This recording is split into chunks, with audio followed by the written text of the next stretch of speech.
It's time for another installment of Flashpoint. This week, Kirsten O'Connor talks with organizers of He Got Up. Good morning, I'm Kirsten O'Connor. For the second year in a row, Camping World Stadium will be home to the largest services and resource fair, He Got Up, aimed at getting results for Central Florida's homeless population. And joining us today on Flashpoint, Tim Johnson, Senior Pastor of the Orlando World Outreach Center and leader of this event. Welcome back to you. We're happy to have you here. Great to be here. And Shelly Lawton is joining us this year, which is wonderful. She is the CEO for the Central Florida Commission on Homelessness. We're glad to have you. Thank you so much.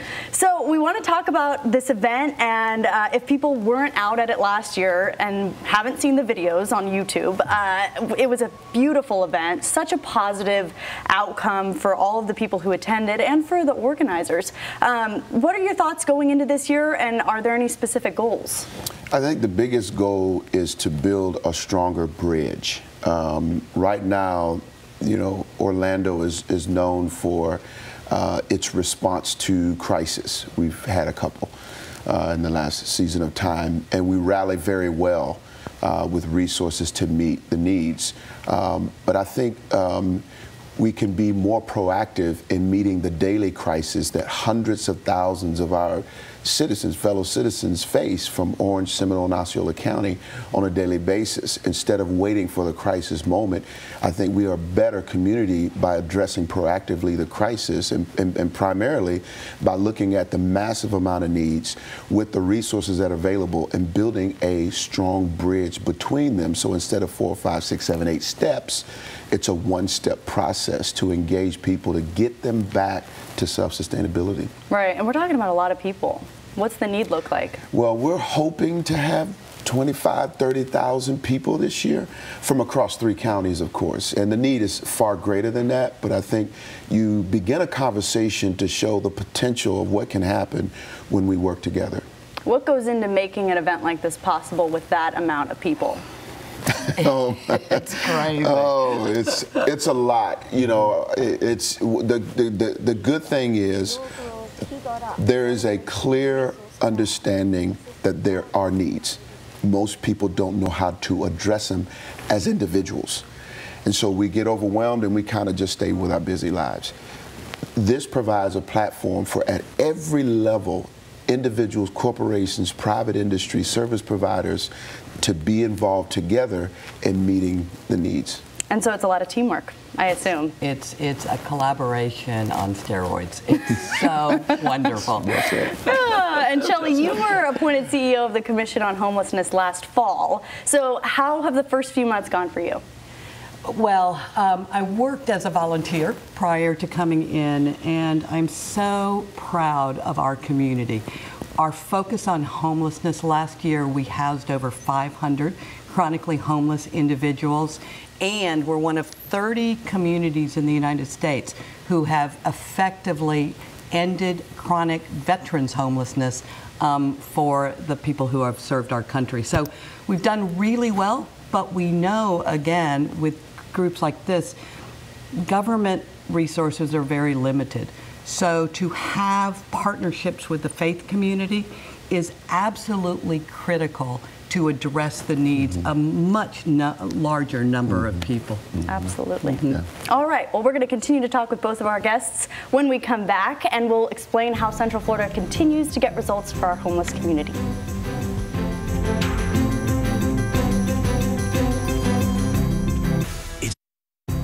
Welcome back to Flashpoint. Today we're talking with Pastor Tim Johnson and Shelly Lawton, CEO for the Central Florida Commission on Homelessness. Both are organizers of He Got Up Orlando, and we're so happy to have you both here. So Pastor Tim, last year we talked to you. You said that some of the individuals who were coming out to this had a sense of being alive when they attended this event. I actually rewatched your interview, and that was a quote from you. What does that mean? When I heard that, what it meant to me is that somewhere along the way in this individual's life, what they've experienced in life have stripped the value and the dignity of their humanity. When we were created in the image of God, we lost it because of our own sin. Jesus came and he died on the cross to restore us back to a place of wholeness and healing. Now, yes, that's very critical, but also in a physical way, people have value, not just spiritual value. And if they have episodes and issues in their lives that they can't resolve, after a while you give up hope. You kind of just throw your hands up. And so to this individual, having lived a long time without hope, they had actually lost their value. In one day, because of the massive amount of resources and the one-step provision for their needs, they felt like somebody cared again, and they felt alive again.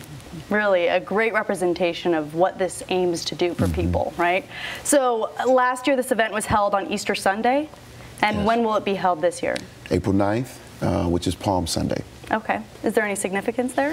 I think there were so many individuals who heard about what happened and wanted to participate that found Easter morning to be more of a conflict.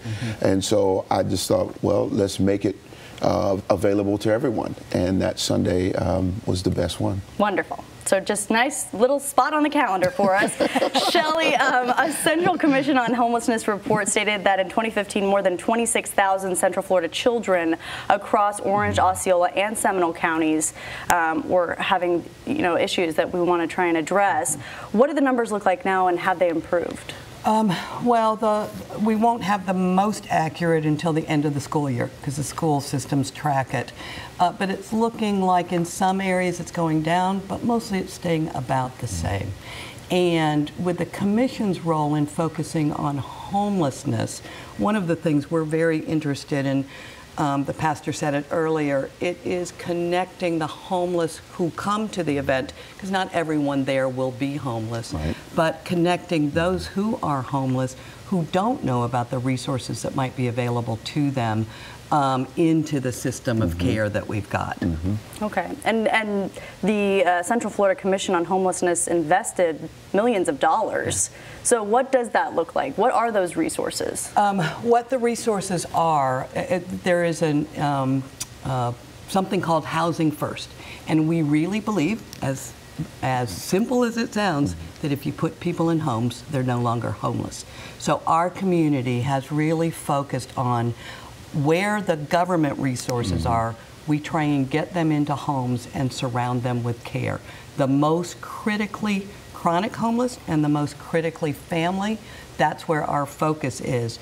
For those who may not meet that definition, this is where He Got Up becomes so important. Connect them into other resources, surround them with the care that they may get that's not provided by the limited government services. So it's a great community effort to surround people where they are, what they need, and how we move them forward to becoming more self-sustainable. We just got there's a report that the United Way does. It's called ALICE. Asset limited income, income constrained working. So it's the working poor. And close to 45% of our region is asset constrained. They're barely making it. What that means is most of them don't have $400 in cash or credit if they have a catastrophe. So this is where, as a community, we need to have this conversation. How do we help them? How do we surround them, faith community, business community, governments, to really make sure we're getting them on the right path for where that individual is. Okay. So it's not just money. We're not just talking about pouring money into it. It's got to be an effort just by the community. Everyone has to be thinking in the same direction. Well, that's so right. I think it's so important that we think of this not as a government issue, but these are our neighbors. These are our people, but for the grace of God go I. And I think it's so important for all of us to remember that these are people who have, again, the ALICE report, these are all people who are working in our community, and they're barely making it because it's pretty expensive to live in Central Florida. And that's our primary audience. Our primary audience isn't just the chronic homeless. It's the working poor. It's the individuals at or below the poverty level who have ambition, they have dignity, and they don't want you to know that they have needs, but they may have a medical issue that has handicapped them. They may have a legal issue that's handicapped them, and it takes a lot of effort and time away from their daily provision to meet it. And so instead of them having to come and figure out the next 6 months how to get their license back or how to get government assistance, it comes to them through He Got Up. And the resources, this is not a new program. All that's needed exists. We're basically trying to pull each other out of a silo for one moment to build community, to build a moment of celebration, but also literally see people lifted up, because there's livable wage jobs available now that people don't know about. Yeah. So part of it is changing the mentality. Part of it is just being educated on all of the different resources that we have here in Central Florida. What else is next for this program and this effort moving forward? I think the biggest thing is that we find each other in a new way as a community.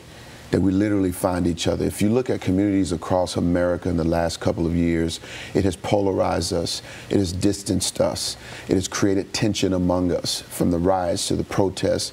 You got police officers killing citizens, citizens killing police officers. It doesn't look like it's getting better, because these communities are defining the way we feel about each other. And I believe Orlando can be the first community that redefines how we feel about each other, and that's that we love one another. Jesus said the greatest commandment is to love God and then love your neighbor as yourself. And so I think, along with Spirit Software to help follow up after the day, and what her great husband is doing in the courts to bring restorative justice, not just punitive justice. There's a lot of follow-up, there's a lot of things going on, but I think the attitude is the biggest thing. If we put down our walls and actually learn how to love one another, there's a greater sense of the possibilities we have to heal and to restore communities proactively and not wait for a crisis. You know, Pastor, you just said something that made me think of, I was at a conference on family homelessness last week, and they were talking about just what you said, that, you know, you're a working mom, you've got 2 kids, and you are trying to make it in this community. And yet we in the social service industry make you go so many places to get things that you might need to help you be self-sustainable. So this is a great way to show how to bring it all together. And I'm hoping that one of the outcomes of this is, as a community, we may relearn how to provide services for people to make it more efficient and effective, and more helpful. Yeah, efficiency is key when you're just trying to get on your feet. Absolutely. So how can people learn more about this easily? Easily, go to hegotup.org, www.hegotup.org, and there's information to donate, sponsor, and volunteer. Wonderful. Any other ways? Any other ideas for people?